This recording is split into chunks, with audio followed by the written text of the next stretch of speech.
Before we get into today's video, please quickly check to see if you're subscribed. It's totally free and allows you to never miss one of our stories. A mental wellness cycle? Freren asked from behind her slice of pizza, eyeballing Himmel with a cocked brow. Himmel nodded, scooping up what was left of his fried rice. They want us to take some time off and go enjoy ourselves. Apparently, we left a lasting impression, and the humans believe we have earned some rest and relaxation. I'm already bored. Zetrin murmured, chafing under the fact they hadn't been in combat for nearly a week. What am I supposed to do? Hang around drinking smoothies all day? Freren was a Yorpal, a semi-bestial race of aliens that hailed from Dagmar Prime. Her people were ones of snout and paw, and her fur was a dull yellow, clashing hard with her pink eyes. Himmel was a point, a shorter, multicolored race of peoples from Pylon 4. They were constantly called space elves due to their pointed ears, freckles, and fully colored eyes that lacked pupils. Zetrin was a Karlagan, a lizard-like peoples that the humans compared to cobras. Himmel set down his spoon. We aren't doing anything. That's the point. We're being assigned a rest and relaxation area. Doesn't sound very relaxing getting ordered to go somewhere and relax, Freren said with a smirk, licking her lips clean of pizza sauce. Why can't we just relax in our barracks rooms? I've been chewing through books in a steady stream, and I have a few more I'd like to get back to. Zetrin finished off his banana smoothie, the foreign taste sensation causing his reptilian hood to flare. Still reading about the human fantasies? Freren nodded as Himmel pulled out his data slate, scrolling through it until he found the message he was after. We're evidently at risk of being shut-ins, and Command is making us go out and mingle with the humans so we don't turn into something called a combat need. Himmel mused, scrolling through the message further. We are being assigned to relax at some place called Mistress Margaret's Fur Baby Fanfare. What the hell is a fur baby? Freren asked, having just polished off her third slice of pizza. Zetrin noticed then tutted his forked tongue. I distinctly remember the medics telling you to go easy on the pizza. They already had to adjust your breastplate once as it is. As well as fit you with a normal human undersuit, Himmel chided, swirling the dregs of his drink. You and the rest of the female Yorpal don't even look like the civilian ones. I distinctly remember a freshly arrived Yorpal child asking her mother who the huge, scary monsters were, and they were pointing at you and Quinlan. Never mind how the males look. At this point, you may as well be a pack of werewolves. Zetrin hissed out a laugh. A Yorpal fed a steady diet of dairy products, bread and meat, coupled with ample time for workouts, produces a refined form of the Yorpal, it seems. What's wrong with looking like a werewolf? Freren asked, eating her fourth slice of pizza with little care to Himmel's recommendations. She always felt like she was hungry now, and her stomach growled at her constantly. Humans like werewolves. Himmel tossed his empty cup into a nearby trash can. You should, of all people, be aware that humans will find anything attractive. Do I have to point out the Orgur again? Those little alien slime balls were so receptive to positive human attention. They are reforming themselves in appearance. People are even going as far as to call Yorpals like Freren Earth-cast Yorpals, because there's a rumor that humans are remaking them. Rubbish, Freren muttered as she tossed her empty plate away. She of course knew full well that her body was stronger than any Yorpal on her home planet, and also knew that she could eat all the pizza she wanted as long as she hit the gym later before bed. Zetrin rolled his eyes as Himmel stood up, dusting off the thighs of his casual jeans. All right, well, who's ready for some forced fun? I suppose. Zetrin sighed out, standing up and tucking his hands inside his front hoodie pocket. Freren dusted off her sweater, then hopped up onto her shoed paws. May as well. Himmel looked at his two friends with raised eyebrows. Did neither of you look at the clothing pamphlet I gave you? What? Zetrin said, looking down at his jogging shorts, tennis shoes, and hoodie outfit. I'm covered. My tail makes things difficult. Himmel looked over at Freren, who was sporting a pair of tight-fitting overalls printed with many forms of mushrooms and small animals, and a pink sweater sporting the printed image of a confused-looking woman staring at a rifle in her hands. And what? The overalls help with your tail too? I had the tailor on base make a little hole, see? Freren said in a pout, twisting, so Himmel could see the slit where her tail wagged from. It's what the male humans are gonna see that gives me pause. Plus, they're gonna ask why a race known for needing body heat is wearing jogging shorts. Himmel mused, stepping out towards their rented vehicle. Freren scoffed. Oh yeah? And what are you wearing then? As per fashion news, the 1990s are back, and I'm wearing the highest styles of the times. Himmel said matter-of-factly, pointing at his outfit. Basic comfort fit jeans, Coogie-style sweater, and of course, a baseball cap. Did you also buy all of those in the children's section? Zetrin hissed out with a laugh, casting a bit of a side-eye at Himmel. Himmel ignored both Freren's and Zetrin's laughter, instead getting inside the transport vehicle and pulling down on the door. Just get inside already. We have to go see the fur babies or something before Command locks our barracks doors. The two still giggling Star citizens got in with Himmel, and he kicked on the engine to the vehicle. It began spooling up identification codes and waiting for its air traffic clearance. And this time, it was Freren's turn to roll her eyes. Really? Flying again? What's wrong with just driving on the road? Freren asked, watching as the set of wings began to extend out from the side of the vehicle and the APU of its jet engine began to spool up. I like driving, Zetrin said with a smile. Feels much more fun than flying. Himmel waggled a finger. No, I will not hear it. This is a brand new Rocket Boy 3, and I will not be ignoring its flight mode. Until you bury us in the dirt and end our military careers early, Freren grumbled. She got enough flying as it was up in space. She didn't mind the times where she could just drive around on wheels instead. Himmel was adamant that this way was better, and after getting clearance, pulled out into the road from the drive-through multi-diner. The engine was extremely efficient, being made by a joint human and Optican development team, and Himmel had the airspeed for flight in just under a couple seconds. Freren felt her stomach lurch as Himmel pulled the craft into the air, joining the bird roads with the rest of the flying craft and shuttles, then settled back into her seat. Himmel's piloting turned the 45-minute drive into a 10-minute flight, and he touched back down onto the roadway, a mile from the reserve. Freren could see it from their landing path, and it was quite a large building with an even larger parking lot.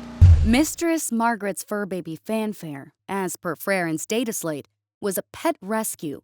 Pets were another oddity of humanity. They just liked to own other animals. Freren had always seen these pet stores from afar, but always felt weird about wanting to go inside. It was bad enough how a lot of animals here on Earth acted towards her, and dogs were a constant, noisy problem when they weren't the working dogs on base. Even as she cracked the door on the Rocket Boy 3, her ears twitched and pinned back as she heard the barking of dogs, and she felt her nose wrinkle a little in anger. Dogs, Freren growled, shutting the hatch door. I hate dogs. How am I supposed to relax in this place when they are going to be barking the entire time? Himmel chuckled as he pressed the locking button. There are rooms inside for us. Then they're going to bring us animals to play with. This has been proven to help soldiers a lot, so it's a constant program with the UAS military. We are supposed to follow their training to the letter, after all. It smells, Zetrin said quietly, his hood flaring. I do not understand why humans have animals they cannot eat or do not want to eat. What is the point of an animal that serves the same purpose as other people? Why not just make more actual friends? Come on, fellow aliens, let's go learn, Himmel said with a wave of his hands to both Frerin and Zetrin. When neither of them moved, he bent down slightly and slapped at the thighs of his pants. Come on, little aliens. Come on. Let's go meet the little furry friends of the humans. If a dog mistakes him for a chew toy, I'm not stopping them, Frerin said with narrowed eyes, tucking her pawed hands into her overalls and stepping off to follow Himmel. Zetrin chuckled, stepping off with her. Mistress Margaret of Mistress Margaret's Fur Baby Fanfare was a large human, and Frerin nearly startled backwards out the door when she got eyes on the woman. Mistress Margaret was 7 feet tall and well over 300 pounds, and the sight of her nearly caused Frerin to flee. Well, hello, Mistress Margaret called out jovially, opening her arms out to the 3 star citizens. Our first visitors from outer space. My, I couldn't believe it when your unit command let me know you were coming. We are all quite excited to show you this part of human culture. Frerin jabbed a finger at the massive woman and was having to fight both her fear of the human and of the massive dog she spied while walking in. No dogs. Of course. Mistress Margaret guffawed loudly, holding her hand in front of her mouth to hide her laughter. I would have never even assumed. It would have been careless to put Yorple and Hound in the same room without training. Now, rest assured, we have quite the spread lined up for you. Spread? Himmel asked, tucking a hand into his pocket as the others signed them in. Of course! Mistress Margaret boomed. There is more to pet ownership than just dogs, you know. We humans find comfort and companionship in many animals from all over our world. Even ones you can eat? Zetrin asked with honest curiosity, seeing on the wall that there was a picture of a goat wearing a traffic cone. I've had tacos with those animals in them. Mistress Margaret took the question in stride. Of course. Rabbits, goats, horses. We take all kinds as pets and companions. Now, I have a room set aside down the hallway with your names on it. There are drinks and snacks inside as well, and I'll be sending in my helpful hands to show you some of our friends. Go on now. I'll let them know you've arrived. Frerin started down the hallway, even as she felt the steps of Mistress Margaret on the bottoms of her feet, and ducked inside a room that had her name on it, as well as Himmel's and Zetrin's. Mistress Margaret must have done her homework, as there were the favorite snacks of each race within: pizza bagels for the Yorple, mini tacos for the Carlagan, and cheese curds for the Poit. There were also potato chips and cookies, as well as other little finger foods, and Frerin took a bagel bite to keep her mind distracted from the fact there were roughly 900 dogs in this facility alone. Did you ever own a pet? Zetrin asked Himmel, tossing a potato chip into his mouth with a crunch. Himmel laughed. Why would I own an animal? If I wanted companionship, I'd just go and talk to another Poit. I mean, animals can't talk to you. They can't listen to you, so why bother? It would be like trying to befriend a bug. I would not hold your breath, Zetrin said through a cheekful of potato chips. I was watching videos of a human hand-feeding us spider bugs. Frerin turned her head, chewing the last of her own little tasty morsel. Hand-feeding a spider bugs? Held them with chopsticks and tossed it into their web. Spider would run over and quickly wrap up the bug. I believe it was named Arachna or something. Zetrin finished with a shrug. Frerin snorted. I still don't understand why humans want lesser life forms as pets. They can't feed themselves, can't take care of themselves, can't help out with anything useful. It's like having a child and it never growing up. Just always a useless beast running around on all fours. Their discussion did not last long before both four helpers and Mistress Margaret made their way into the room, the latter having to duck down in order to fit in. "Well now, we thought we would start small," Mistress Margaret boomed out again as the helpers set down quite a few containers. "Here are our reptilian friends." As one of the helpers pulled out a large rainbow boa, Freren looked over to Mistress Margaret while Himmel's back slammed into a wall, obviously terrified. "Do you mean it when you say friends?" Freren asked as Himmel continued gibbering, eyes locked on the rainbow boa as Zetrin tried to calm him down. "Or is it a kind of mannerism or honorific?" Mistress Margaret laughed good-naturedly while the boa was quickly put away, as Himmel was nearly climbing Zetrin to get away from it. "We do. We mean it in the most literal sense we can. Some of these species have formed into pets over thousands of years, and are charming companions that help keep life from being dull." "All right," Freren said, then sat down on a ground pillow as Himmel was wrestled into place behind Zetrin. "Did you see that thing?" Himmel hissed out, looking over Zetrin's shoulder with wide, terrified eyes. "That's a fucking snake! A snake! Here! In a building!" Zetrin looked at one of the handlers apologetically. Sorry about this. Himmel had an unfortunate run with a copperhead during training. "It's just a boa. We call them noodles at this point." One of the human workers laughed, and he handed Freren a large, blue-tongued skink. "Here, try a lizard on." Freren held the odd creature in her paws, looking down at it with perked ears and wide eyes. It mlemmed its tongue at her, and she snapped her eyes to Zetrin. "Zetrin, look!" Zetrin, curiously looking down at the rainbow boa now placed in his hands, turned his head towards Freren. She held up the lizard, eyes bright and giddy, as the skink mlemmed its blue tongue. "It's you!" Zetrin raised a scaled eyebrow ridge at Freren, while Himmel, still too scared to move, watched in horror over Zetrin's shoulder. It looks nothing like me. The boa, leaning up the entire time, booped its nose against Zetrin's, making all the humans in the room giggle while taking pictures on their personal communicators. Zetrin tilted his head at the little boa while unfolding his hood, who tilted its head right back, and Zetrin found the odd little creature somewhat cute. Maybe he didn't have to try and know what this one tasted like. They brought out a few crested geckos, the far more entertaining monitor lizards that did nothing but run around the room like lunatics and chase Himmel, a few more kinds of snakes, and ended this visit with a couple of tarantulas. While they crawled along the scaled and furred hands of Zetrin and Freren, Himmel couldn't even open his eyes the entire time, instead staying tucked behind Zetrin.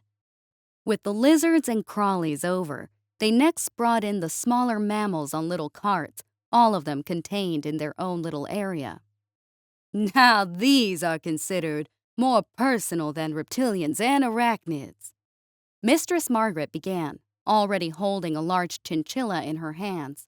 "Some humans make hats or clothing for their little furred friends and massive homes for them to crawl around in." Freren found this to be a particularly smelly affair and did not want any of the rodents on her fur. She could smell the urine from here and could even smell the larger rats leaving a fresh trail as they walked. "They make friends of vermin?" Freren asked as she tucked her nose inside the collar of her sweater. Mistress Margaret nodded. "They do indeed. Many humans find kinship in rats and mice." Aw, hey, little guy.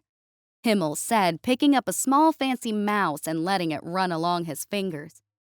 I used to see little brown ones like this while we were out in the field. "Deer mice, likely," Mistress Margaret said with a smile and a nod.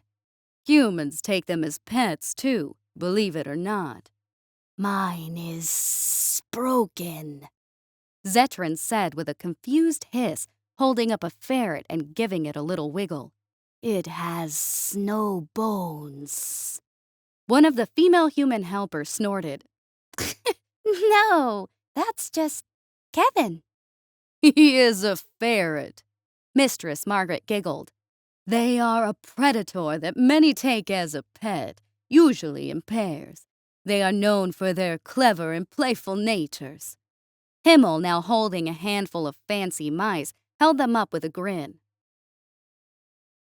What about these little guys? Fancy mice, Mistress Margaret replied, still petting at the chinchilla in her massive hands. After the Minor Mammal Initiative, we were finally allowed to start genetically enhancing our smaller mammalian pets, and fancy mice are now 400% smarter than their ancestors. Rats are even able to send messages to owners via data slates. Frarin, eyebrows furrowed, pointed to a nearby rat that was sniffing at her tail curiously. They're smart enough to send messages, but aren't smart enough to stop pissing everywhere they walk? Some things are harder to stop, Mistress Margaret said with an innocent shrug, then stifled a laugh when Frarin growled at the rat near her tail, sending it skittering away. Zetran got in a solid 20 minutes of playtime with Kevin the ferret, while Himmel renewed his vigor by playing with the rats and mice. Frarin just sat there on her ground pillow, quietly wishing the next pets wouldn't be nearly as smelly. Next came the intelligent pets, and the human helpers brought in a parade of birds, guinea pigs, raccoons, possums, and at one point, even an octopus in a small tank. The octopus threw them all for a curve, even when it shot water at them or felt their fingers with its curious tentacles. They were still playing around with the raccoon when Mistress Margaret clapped her hands together. All right, let's head outside and see some of the other animals while this room gets switched over, she said, and all her helpers began to gather the animals, though the raccoon was having a hard time leaving Zetran. Frarin looked over her shoulder, currently holding a very large parrot like it was a baby. Switched over? For rest and relaxation with the felines, teapots and more ground pillows, Mistress Margaret said with a wink, then ushered them outside once all the pets were contained. The outside portion was a noisy affair as they had to walk past the outdoor dog runs, one that Frarin did not care for, but did like it when they got farther away towards the barns. The horses and cows were odd beasts, as they were both used as companion, mount, and farm animal for the production of goods. Frarin was not a fan of the goats, not as much as Himmel was anyway. While both she and Zetran adored the donkeys, Himmel, being chased around by one donkey in particular, did not like them as much. Oddly enough, this was her favorite experience so far, as the humans had brought out baskets of apples and carrots for the three of them to feed out. Zetran got in trouble a few times for eating more of the food than the animals, but Frarin really found it calming. Something about breaking the food apart in her hands and feeding it to the animals tickled her, and that wasn't just the tongues or lips that grabbed at her hand. Her favorite donkey got more than her fair share of apples, and she had to eventually feed some of the others, as they were getting jealous. When they were finally brought back inside, the room had indeed been transformed. There were now 12 cats inside the room, as well as pots of tea and more snacks. The cats threw Frarin for a loop, as she had middling luck with cats due to her canine-like appearance, but these were thankfully far more friendly. None of the cats really seemed to like Frarin, as they would sometimes walk by, take a few pets, then maul away. Himmel and Zetran were nearly covered in the damn things, drinking their tea and eating snacks while twiddling their fingers in the fur. After 20 minutes of being snubbed, one cat in particular finally crawled out from a basket in which they were all brought in on, and he was a feral-looking specimen indeed.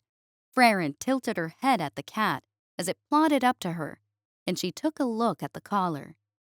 Loki the Lycoy, the werewolf cat breed? Frarin read out loud as the cat crawled into her lap, letting out a long yawn before curling up into a ball. Werewolf cat, huh? Well, I guess you found the right seat then. Freren was finally able to pet a cat the same way the others were, and she supposed she could see the appeal. The little living animal did have an odd calming effect on her, but whether that was due to the animal or the fact it was an animal from Earth, she did not know. She was curious as to why the creature kept vibrating, and after a quick, quiet talk with Himmel and Zetrin, all the other cats had been vibrating as well. After an hour, Himmel and Zetrin were taken outside to go play with the dogs. Neither Mistress Margaret nor her helpers wanted Freren left out of the fun, so they instead brought in puppies once all the cats were taken back to their original rooms. Freren had not been prepared for puppies, nor had she been prepared for their chaotic nature. Barking, growling, and yapping, they ran around the room, either playing with the Yorple or with each other. Freren couldn't remember if she had ever met a puppy yet, as she had only seen large dogs on base, on deck of the ships, or just in general. Dozens of breeds ran around her, played with her tail, fought with her fingers, or tugged on ropes she held in her hand. A Dutch Shepherd puppy appeared to be trying to take possession of her, standing in her lap and barking at any other puppies that got too close. This one in particular really wanted to play tug, and it took up the remainder of her time with the puppies. By the time she had a second pass with the donkeys, and Mistress Margaret had waved them away, it was nearly 7 at night, and Himmel got them home in good time. Zetrin, Himmel, and Freren discussed the visit the entire way, and both Zetrin and Himmel wanted to see the puppy room next, as they mostly gassed themselves running around and playing with the larger dogs. Wanting to get some snacks and walk home after not moving much all day, Himmel dropped Freren off at the Combini, just outside base. Freren liked these odd little stores, as they apparently originated in some place called Nippon. These were nearly carbon copied from those, even down to the products, and it was one of those few places where Freren could get a rice ball. They also sold an odd food called inari that Freren was quickly becoming addicted to, nearly as much as pizza. With a sack of goodies in hand, she started her 7-mile walk to the northern gates of the base. There was a woman walking ahead of her, a large Carolina dog at her side, and Freren kept her distance in order to avoid upsetting the hound. She already knew the dog was suspicious of her, as it kept looking back at her, and only settled down when Freren returned the wave of its owner. Her mind was drifting on the memories of the cute donkeys, when a sudden growl from the Carolina dog made Freren come to a stop mid-step, her ears perking and eyes narrowing. Out of instinct, she walked off the path, peeking through the tall bush she was currently using as cover. The dog growled again, and 3 Prill far traders stepped out into view. Well, hello there, darling, one of them said, his voice buttery yet ringed with malicious ice. Funny meeting you here, all alone on a late night. Prill far traders were a constant cultural issue and were technically barred from landing their ships on Earth, but that didn't mean they didn't operate as crew. The Prill were a bald race, pale blue of skin, and had ears that took up most of their head anyway. Their ears came out to the side and down and were normally found draping over their shoulders. If they were not such a skulldugerish and wretched culture, they could have been called attractive, but their demeanor quickly shot that horse in the face every time they opened their mouths. What are you hoping that dog is going to do, eh? Another Prill murmured, pulling out his long, curved Prillic spine dagger. Little doggies don't last long around us Prill. To Freren's astonishment, the dog held firm, growling in its throat and baring its teeth while not barking. I don't want any trouble. I just wanted to go for a walk. The woman looking back and panicking now that she couldn't see Freren. You're supposed to stay with your ship. The Prill leader smiled with gleaming teeth that caught the street lamp light. Well, lucky us. We don't want any trouble either. Nor did we want to stay on that boring old ship. What we do want, however, is to savor the local Oh! The Prill let out a yell of pain as the Carolina dog latched onto his hand, as he had been reaching out to grasp the human woman's chin, and was now being jerked forward by the large dog. Get this beast off of me! Kill it! The Prill leader bellowed past the pain, slamming the pommel of his dagger against the hound with little effect. The woman, to her credit, was trying to get the dog off of the Prill while crying for the dog to let go. When another Prill raised his hand, the Carolina dog switched targets smoothly, letting go of the hand and instead latching onto the testicles of the other Prill. Even Freren had to hiss through her teeth. As the man went silent and fell to his knees with a crunch of bone on concrete. As the dagger clanged against the sidewalk, the Carolina dog switched targets again as it jerked itself free of the woman, body-checking the third Prill as it raised a pistol to try and shoot the dog. Seeing deadly force being used, Freren stepped out and around the bush while drawing from her holster, placing the target reticle right onto the forehead of the Prill as he stood. Thankfully, it was far less paperwork if she had to kill another Star citizen, and they were armed. He aimed his pistol at the woman who was trying to keep her dog from further maiming the wounded Prill leader. You humans and your damn animals! Why don't you? The Prill screamed as he pointed the pistol at the woman's head, but was silenced as the lead payload of Freren's pistol shattered the back of his skull, throwing brains, chunks of bone, and pieces of skin down onto the sidewalk. Freren squandered no time, as the Prill's body thudded to the sidewalk and instead wasted the other two, placing 2 rounds into their chests as she advanced on the move, ears perked and ringing. The Prill were dead within seconds, all while the Carolina dog sat in front of its owner, tail wagging and teeth marred with the orange blood of the Prill. "Are you okay?" Freren asked her as she held out her pawed hand, all while giving the Carolina dog a cautious look. The woman nodded while sniffing, taking Freren's hand. Yeah, I'm okay."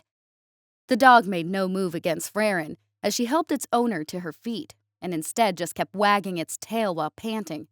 After Freren checked the human over for injuries, she called in the shooting to the local police. As the sirens neared, she looked down at the Carolina dog as its owner hugged it, running her hands up and down its fur. Freren pursed her lips, then slowly reached down, running her hands along its ears. "Good boy?" Freren said, not quite sure if that was the right phrase, but was rewarded with a few licks to her arm fur and the tremendous wagging of his tail. As Freren gave the hound another pet of the ears, she noticed a phrase on its collar, and she narrowed her eyes while reading it. "Large Mammalian Defense Protocol Project?" Oh, for goodness! Get off the couch! Miss Rimmicky shouted, wagging her data slate at the large Maine Coon on the couch cushion. It was, as always, sitting beside Caden and was hissing at her. Zumra and cats got along as well as oil and water, and the large dragon-esque star citizen hated this animal in particular. Earth cats were immune to her fronds, which meant that she could not zap its brain for annoying her and getting in her way. Caden, shoo her away! Miss Rimmicky growled, picking up a pillow and thwacking the cat with it. Go on! Caden just chuckled, still looking down at his own data slate. Why can't you two get along? Always fighting, always yelling at each other. It's almost as if you two hate each other. I do hate her, Miss Rimmicky said with narrowed eyes. She could crush Squishmallow so easily, but doing so would anger Caden, and she couldn't risk that. Instead, she constantly had to play this game with a damned beast while on this other station. And big bathtubs with soft lotions did not make up for the fact that this creature lived here. As Caden laughed, Miss Rimmicky and Squishmallow began to swipe at each other, the large Maine Coon hissing and batting at her with its massive paws while she bapped right back. Miss Rimmicky got desperate enough and grabbed a nearby broom, using the wooden end to poke and prod at the cat. Away, beast! You are encroaching on my cuddle time, and I will not be second to the likes of you! Miss Rimmicky growled, catching the cat in the ribs and finally sending it fleeing to the other side of the couch. Caden rolled his eyes, scrolling down his data slate. Bravely fought. Bravely fought. Come and take your prize then. She's such a little shit, Miss Rimmicky rumbled, cuddling up next to Caden while looking over his head and glaring at the Maine Coon, who was glaring back at her with twice the hate. Why do you even have her? Caden laughed, leaning over and planting a kiss on Miss Rimmicky's collarbones. Someone has to keep me company when you're off on your trips. Plus, she's always been here on station. She runs around and kills rats that sneak on board. We could always have robots do that, Miss Rimmicky said, tossing another square pillow at the cat to make sure it knew it was not welcome. Caden shrugged. Robots aren't that cuddly, though. Oh, to be a man with 2 women after his heart. Miss Rimmicky didn't find the comment very funny, nor did she find it funny when Squishmallow, the Maine Coon, ambushed her later that night when she went to get a drink from the fridge. The cat latched onto Miss Rimmicky's tail with her teeth and gave her quite a few solid bites, causing Miss Rimmicky to panic and fling chocolate milk all over the kitchen. Squishmallow, despite gaining a wounded leg during the thrashing, seemed quite pleased with herself as Caden helped patch up the hissing and cursing Miss Rimmicky. The larger woman bent over his lap so he could properly see to her wounds. The two glowered at each other while Caden hummed happily to himself, disinfecting the bite marks and placing little cartoon cat-themed band-aids over the small wounds. Squishmallow may have won that battle, but Miss Rimmicky won the war when Caden asked if she needed more comforting now that she had a few ouchies on her tail. She, of course, said yes, and Caden made sure the cat bites on her tail were the last thing on her mind.